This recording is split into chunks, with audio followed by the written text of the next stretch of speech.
వచ్చాం. దాని ఇప్పటివరకు చక్కగా పాటలు పాడి ప్రభు నామాన్ని కనపరిచి ఆరాధించారు.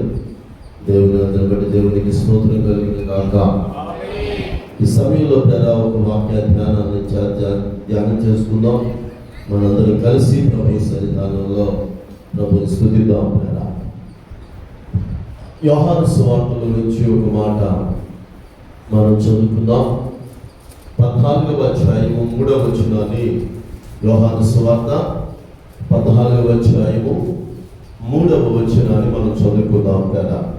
వెళ్ళి మీకు స్థలము సిద్ధపరిచిన ఎడల, నేను వెళ్ళి మీకు స్థలము సిద్ధపరిచిన ఎడల, నేనుండు స్థలములో మీరును ఉండులాగున మరలా వచ్చి నా యొద్ద నుండుటకు మిమ్మలను తీసుకుని పోవుదును. ఆమేన్. హల్లెలూయా. మంచిది ప్రజా ప్రభు సన్నిధానంలో ఈరోజు దేవుడు మనతో మాట్లాడుతున్న అద్భుతమైన మాట. యేసు ప్రభు వారు ఆయన వచ్చిన పని ముగించబోతుంది కనుక ఇక ఆయన పని ముగించిన తర్వాత ఆయన చేయవలసిన పని ఉంటుంది. ఆ పని విషయంలో శిష్యులతో మాట్లాడుతున్నాడు. ఏమని చెప్తున్నాడంటే, మరొకసారి ఆ 14వ అధ్యాయము 3వ వచనం మరొకసారి చదువుదాం. నేను వెళ్ళి మీకు స్థలము సిద్ధపరిచిన ఎడల, నేనుండు స్థలములో మీరును ఉండులాగున మరలా వచ్చి నా యొద్ద నుండుటకు మిమ్మలను తీసుకుని పోవుదును.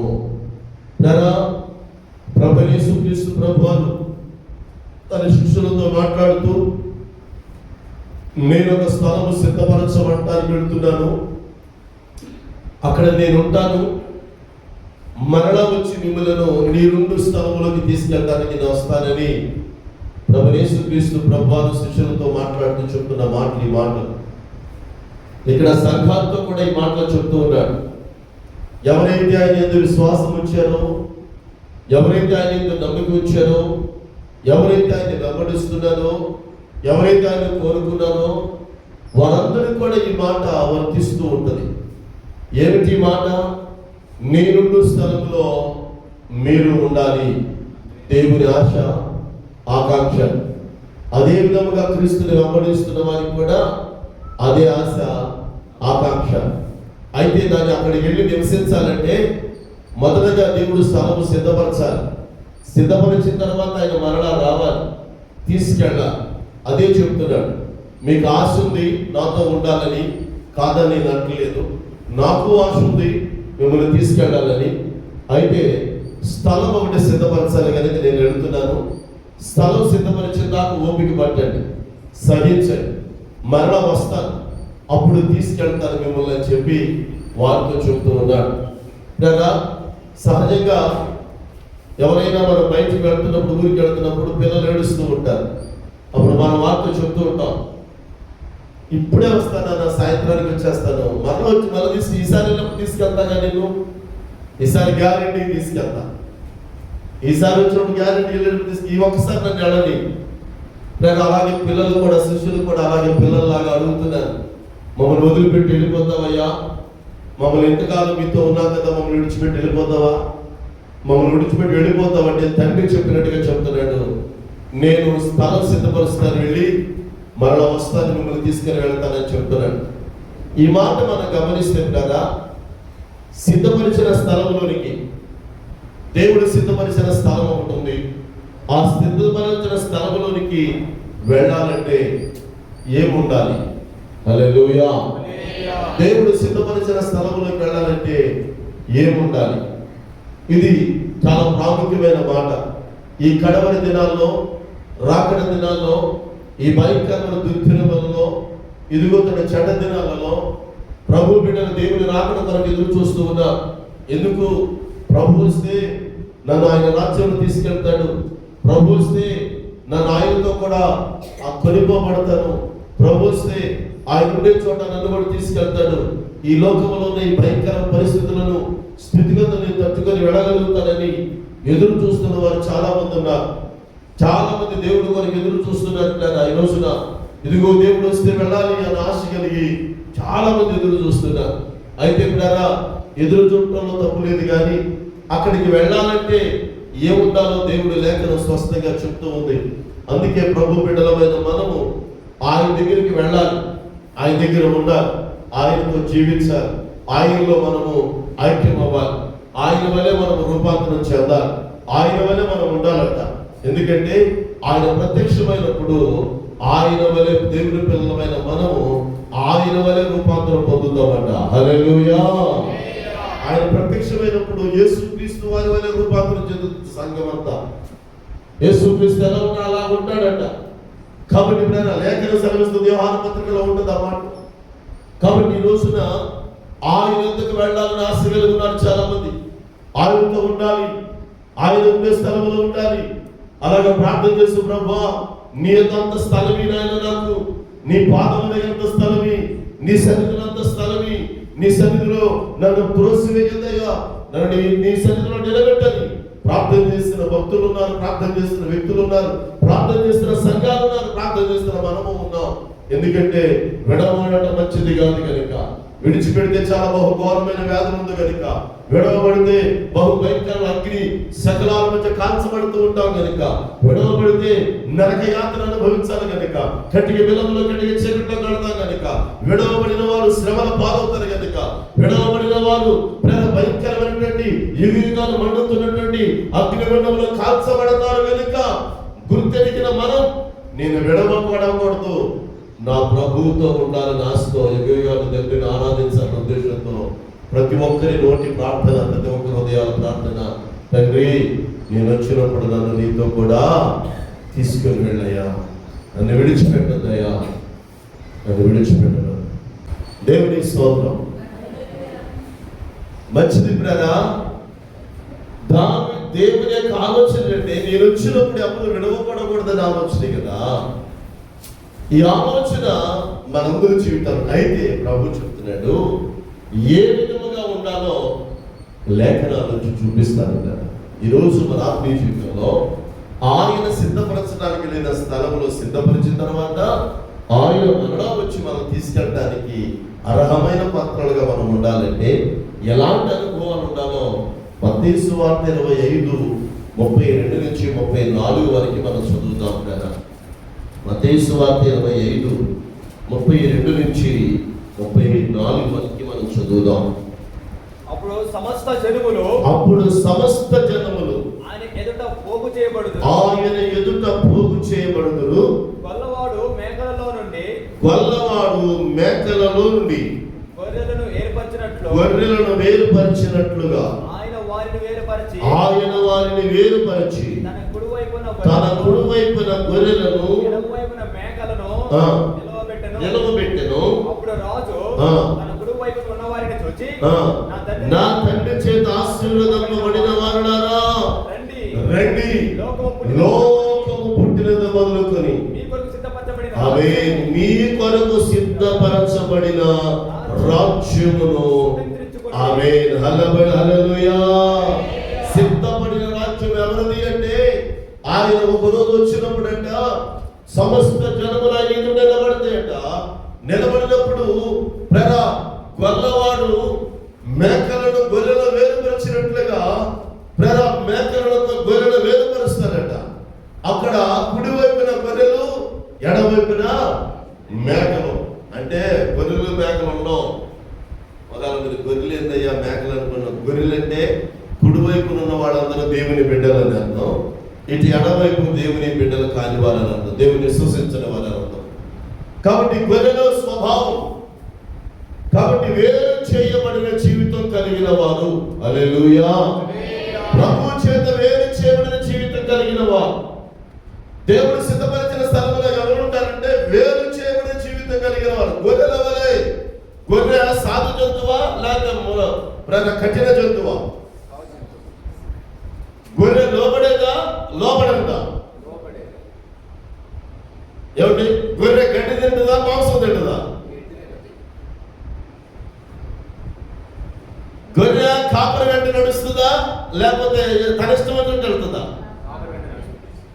ఎందుకు గొర్రెలు అన్నాడంటే గొర్రె స్వభావం ఉంటుంది వాడికి. వేరు చేయబడిన జీవితం, వేరు చేయబడిన జీవితం అంటే గొర్రె స్వభావం. గొర్రెలతో పోల్చడానికి గొర్రె సాధు జంతువు. గొర్రె ఎవరి హాని చేయదు, గొర్రె లోబడుతుంది, గొర్రె కాపరి వెంట నడుస్తుంది. గొర్రె కాపరి స్వరాన్ని మాత్రమే, వేరొక స్వరాన్ని వినదు. గొర్రెకు కాపరి స్వరం మాత్రమే తెలుసు, వేరొక స్వరాలు వినదది. కాబట్టి గొర్రెల వలె వేరు చేయబడిన జీవితం. మేకలా ఉండదు, ఏ ఆకారాన్ని తినేస్తుంది, ఏదైనా చేసేస్తుంది. దాని జీవితం వేరంతే, దాని జీవితం వేరంతే. గొర్రెకున్న అనుభవాలు వేరు, మేకకున్న అనుభవాలు వేరు. గొర్రె చాలా శ్రేష్టమైనది. అందుకే ప్రభువారు మనల్ని దేంతో పోల్చాడు? గొర్రెలతో పోల్చాడు. ఆయన కాపరి అన్నాడు. వేరు చేయబడిన జీవితం. ఈ జీవితంలో రెండు అనుభవాలు ఉంటాయి. యోహాను సువార్త 12:26 చదివితే ఈ వేరు చేయబడిన వాళ్ళు రెండు అనుభవాలు కనబడతాయి ప్రాముఖ్యంగా. చదవబడిన మాటలు యోహాను సువార్త 12:26. ఒకడు నన్ను సేవించిన ఎడల, ఒకడు నన్ను సేవించిన ఎడల నన్ను వెంబడింపవలెను, అప్పుడు నేను ఎక్కడ ఉందునో అక్కడ నా సేవకుడు ఉండును. ఆమేన్, హల్లెలూయా. ఎక్కడ నేను ఎక్కడ ఉంటాను అక్కడ నా సేవకుడు ఉంటాడు అంటే ముందు రాస్తున్నాడు. ఆయన నేనున్న చోట ఒక వ్యక్తి నాతో ఉండాలంటే మొదట అతడు నన్ను సేవించేవాడై ఉండాలి, రెండవది అతడు నన్ను వెంబడించేవాడై ఉండాలి. హల్లెలూయా. ఈ రెండు లక్షణాలు గొర్రెలో ఉంటాయి. ఈ రెండు అనుభవాలు గొర్రెలో కనబడతాయి. ఈ రెండు మంచి లక్షణాలు గొర్రెల స్వభావం ఉంటుంది. కాపరిని వెంబడిస్తాయి, కాపరిని సేవిస్తాయి. కాపరి చెప్పిన మాట వింటాయి, కాపరి దొడ్డిలో ఉంటాయి. కాపరి మాట తప్ప వేరొక మాట వినవు. ఆయన్నే వెంబడిస్తాయి, ఆయన్నే సేవిస్తాయి గొర్రెలు. అదే వేరు చేయబడిన జీవితం. ఈ రోజున క్రైస్తవ కుటుంబాలుగా, క్రైస్తవ సంఘాలుగా, దేవుని బిడ్డలుగా, సేవకుడైనా సేవకురాలైనా విశ్వాసులైన నీ జీవితంలో దేవుడు ఉండు స్థలంలో నీవు ఉండాలి అంటే నీవు వేరు చేయబడిన జీవితం కలిగి ఉండాలి. ఏంటో వేరు చేయబడిందంటే దేవుణ్ణి మాత్రమే సేవించాలి, దేవుణ్ణి మాత్రమే వెంబడించాలి. హల్లెలూయా, హల్లెలూయా. ఎవరైతే దేవుణ్ణి సేవించి దేవుణ్ణి వెంబడిస్తారో వారు ఆయన ఉండే స్థలంలో వీరు కూడా ఉంటారు. ఈరోజు చాలా మంది దేవుణ్ణి సేవిస్తున్నారు, దేవుణ్ణి వెంబడిస్తున్నారని చెప్తూ లోకాన్ని సేవించేవారు ఉన్నారు, లోకాన్ని వెంబడించేవాడు కూడా ఉన్నారు, లేకపోలేదు వాడు. ఈరోజు ప్రభు స్వరం వింటూనే అంటాడు, లోక స్వరాన్ని కూడా వినేవాడు లేకపోలేదు. ఈరోజు ప్రభుత్వం లోబడుతున్నామని చెప్పేవాడు చాలా మంది లోకంలో ఉన్న వాటికి లోబడేవాడు లేకపోలేదు. ఈరోజు అది కాదు వేరు చేయబడిన జీవితం అంటే. ఏమైనా ఏదైనా ఎలాగైనా ఏ సమస్య అయినా ఏదైనా ప్రభువుని మాత్రమే సేవించాలి, ప్రభువుని మాత్రమే వెంబడించాలి. అది ప్రాణం మీదకి వచ్చినా సరే, ప్రాణం పోతున్నా సరే ప్రభువుని సేవించాలి, ప్రభువుని వెంబడించాలి. అదే దానియేలు కనబడతాడు, అదే షడ్డజ్ఞాపతులు కనబడతారు. ప్రాణం మీదకి వచ్చింది, వారు ప్రభువుని సేవిస్తాం, ప్రభువుని వెంబడిస్తాం అని చెప్పారు. అది నిజమైన గొర్రెకున్న గుణం, భక్తి జీవితానికి ఉన్న గుణం. ఈరోజు ప్రభువు సిద్ధపరిచిన స్థలంలో నువ్వు నేను మనం వెళ్ళాలంటే దేవుడు అంటాడు వేరు చేయబడిన జీవితం గొర్రెల వలె ఉండాలి. ఏంటా గొర్రెకు? అది ఆయన వెంబడిస్తుంది, ఆయన మాత్రమే సేవిస్తుంది. ప్రాణం పోయిన ఆ కాపుల దగ్గరే. అది దేవుడు కోరుకుంటాడు. ఈరోజు మన ఆత్మీయ జీవితాల్లో మనం తప్పకుండా ఈ అనుభవాల మధ్యలో వెళ్ళవలసిన వారమై ఉన్నాం. కాబట్టి ఈరోజు మనందరూ కూడా వెంబడించాల్సింది యేసయ్యనే, సేవించాల్సింది కూడా యేసయ్యనే. ఇక వేరొకరిని సేవించకూడదు, వేరొకరిని ఆశ్రయించకూడదు. ఇశ్రాయేలు ప్రజలు చాలాసార్లు దేవుడి దగ్గర నుంచి తొలగిపోయి వేరొక వాటిని ఆశ్రయించారు, వేరొక వాటిని వెంబడించారు, వేరొక వాటిని ఆశ్రయించారు. చాలాసార్లు తప్పిపోయారు వాడు. చాలాసార్లు దేవుడు కోపం తెప్పించారు, దేవుడికి దుఃఖాన్ని కలుగు చేశారు, దేవుడికి మనసుకి వేదన కలుగు చేశారు. తప్పిపోయారని రాయబడుతుంది బైబిల్లో. అందుకే శత్రువు అంటాడు దేవుడు. ఎందుకయ్యా ఇశ్రాయేలు ప్రజలు ఇలా అప్పచెప్పామంటే వారు నన్ను విడిచి వెళ్ళిపోయారు. నన్ను వెంబడించలేదు వాళ్ళు, నన్ను సేవించలేదు వాళ్ళు.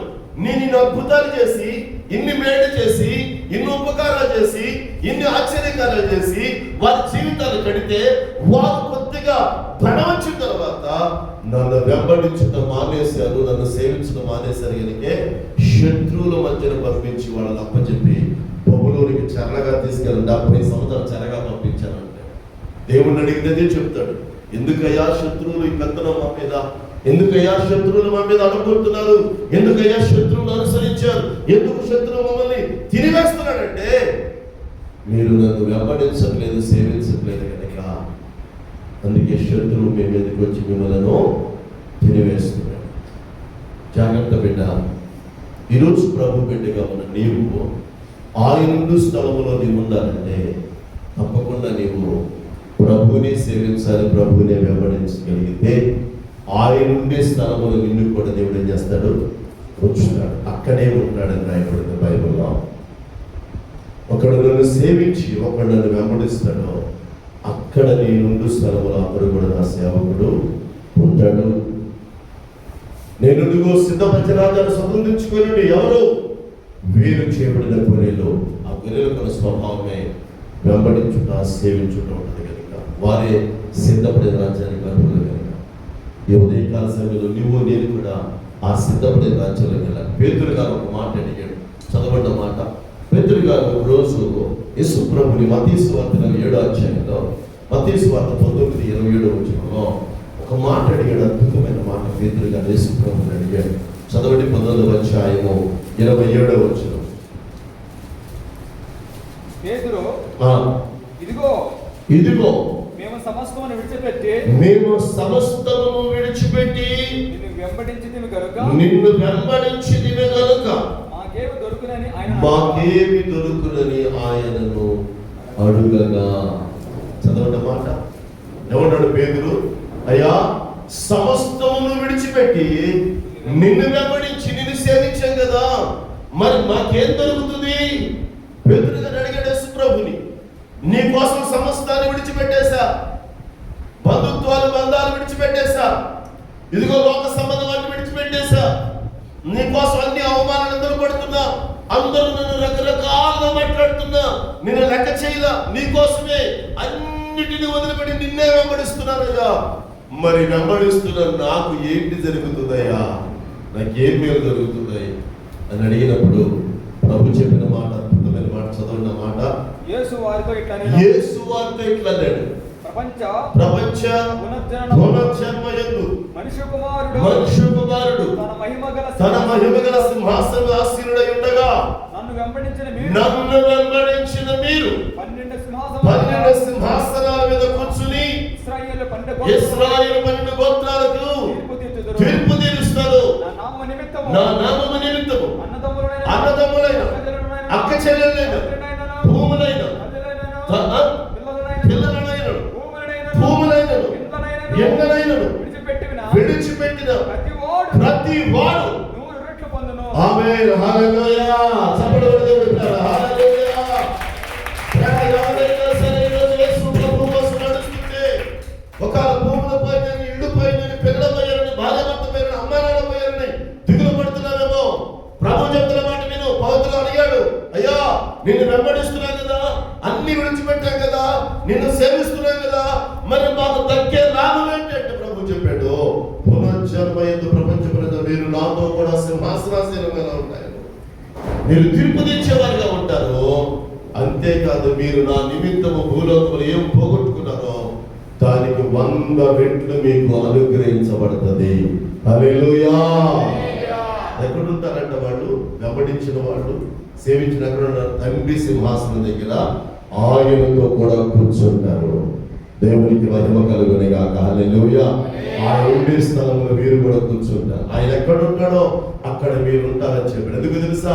పేతురు అంటున్నాడు, నిన్ను వెంబడిస్తున్నాం, నిన్ను సేవిస్తున్నామయ్యా, మాకు కలిగే ప్రతిఫలం ఏదంటే నేను సిద్ధపరిచిన స్థలంలో మీరు కూడా నాతో కూడా ఉంటారు.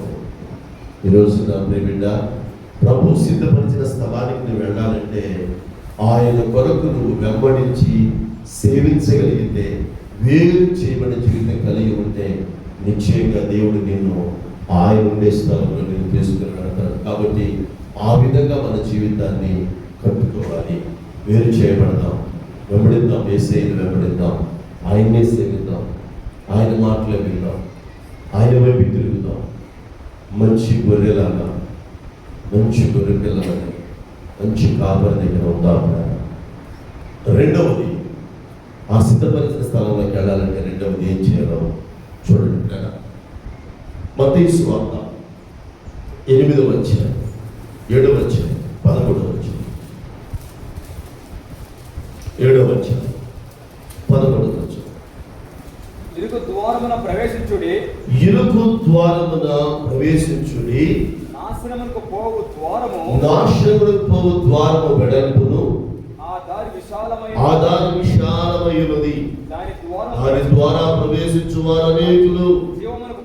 జీవమునకు పోవు ద్వారము ఇరుకును, ఆ దారి సంకుచితమై ఉన్నది, దాన్ని కనుగొనేవారు దాన్ని కనుగొనేవారు కొందరే.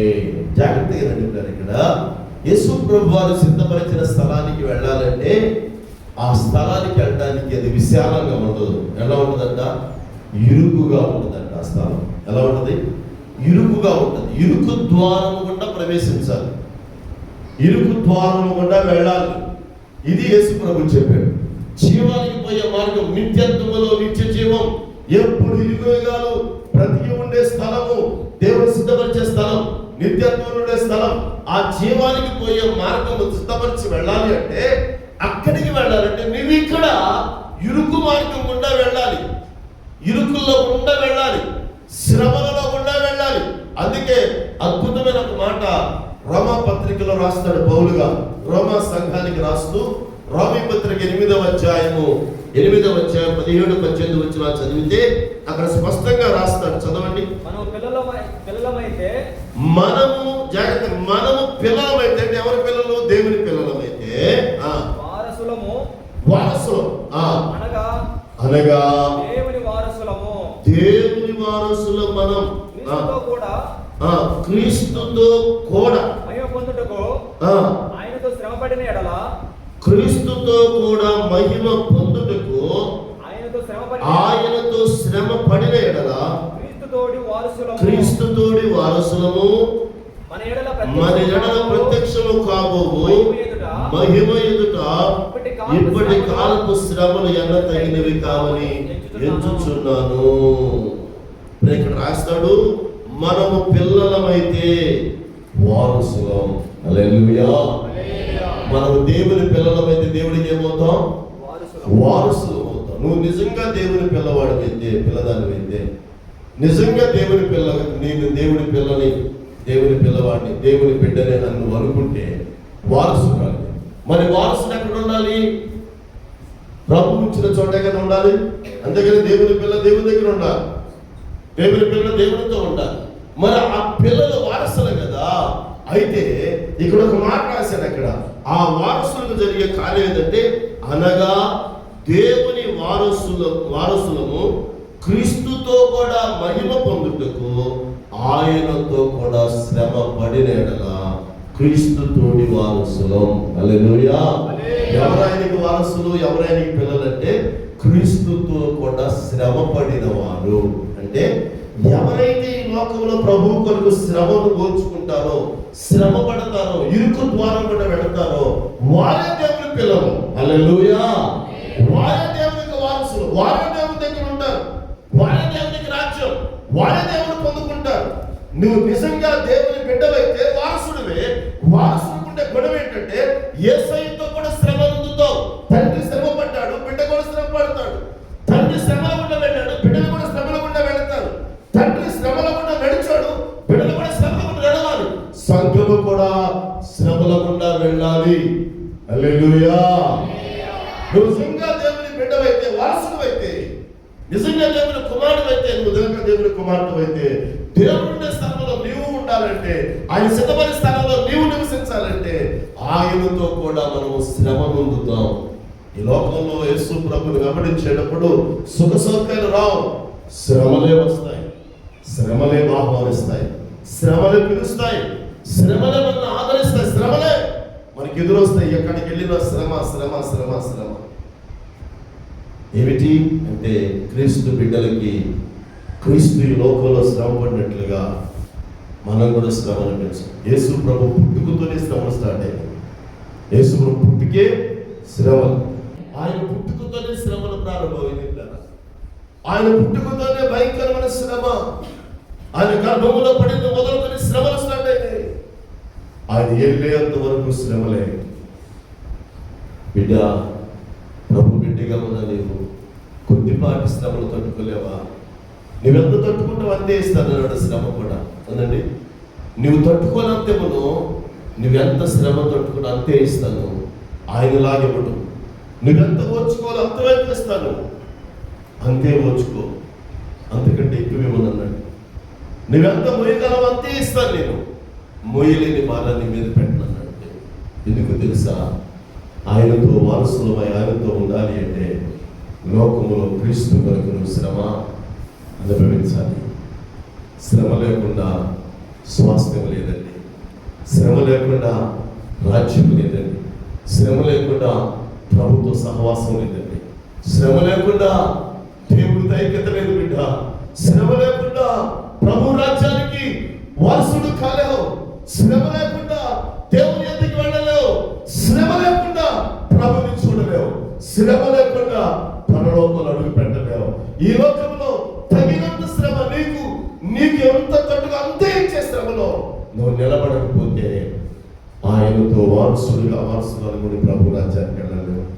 కాబట్టి ఈ లోకంలో ఉన్నంత కాలం యేసయ్య కొరకు తగిన దేవుని పిల్లలుగా వారసులుగా క్రీస్తుతో కూడా శ్రమ అనుభవించినప్పుడే మనము ఆ నిత్య రాజ్యానికి వెళ్తాం, ఆయన స్థలంలో ఉంటాం. హల్లెలూయా, హల్లెలూయా.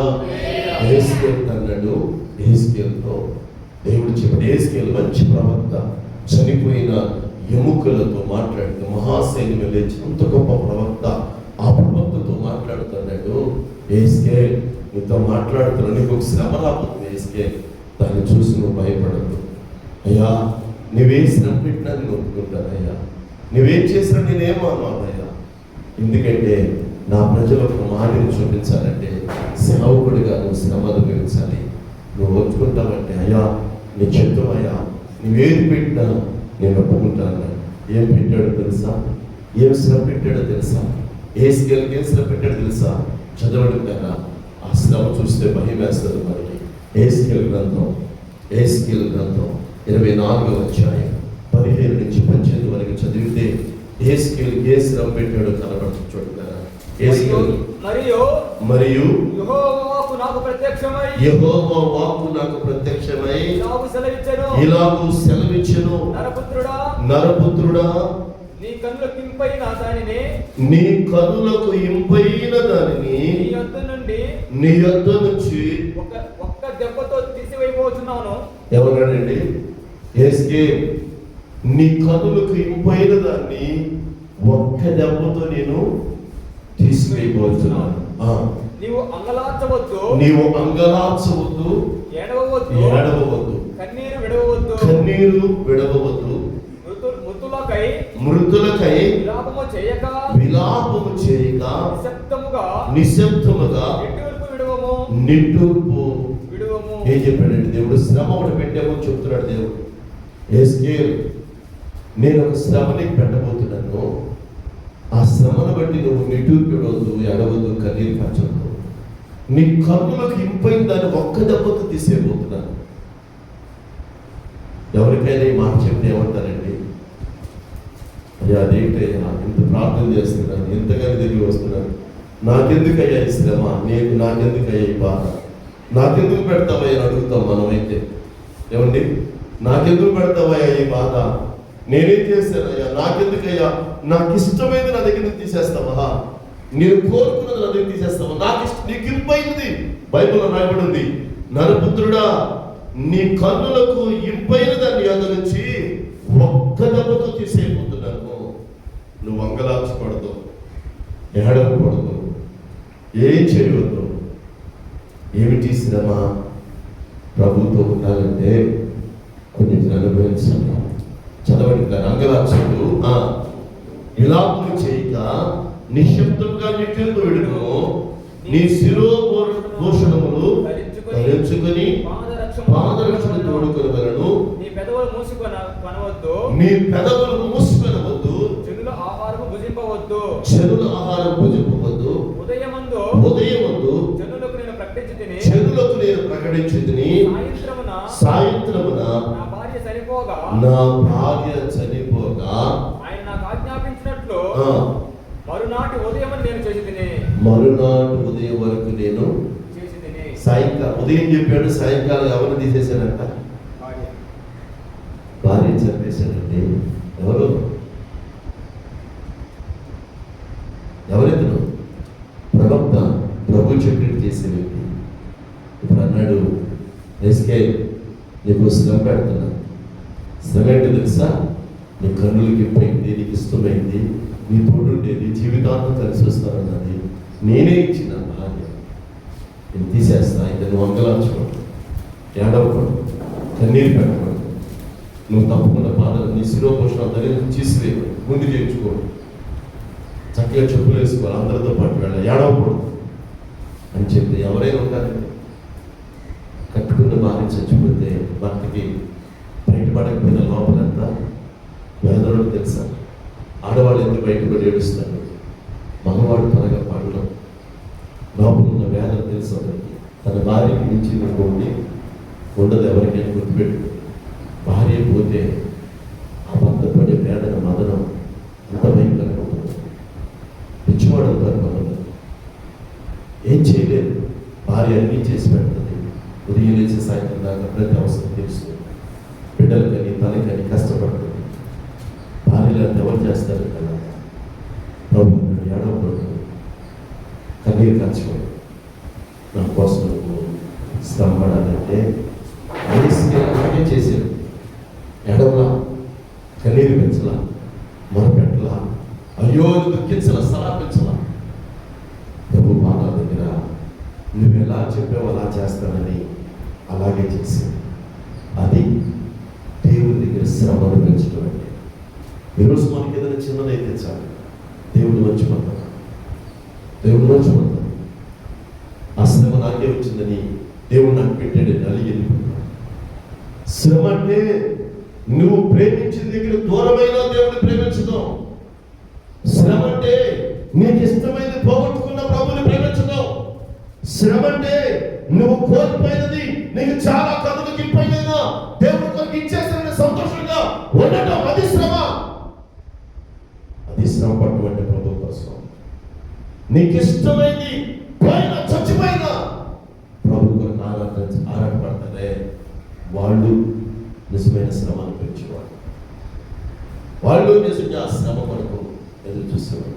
ఏసుగారు అన్నాడు, నీ భార్య రేపు సాయంత్రం చచ్చిపోతే నువ్వు ఏడవకూడదు, అంగలార్చకూడదు, మొరపెట్టకూడదు, ఏం చేసి మామూలుగా ఉండాలి అంటే అలాగేనయ్యా, అలాగేనయ్యా.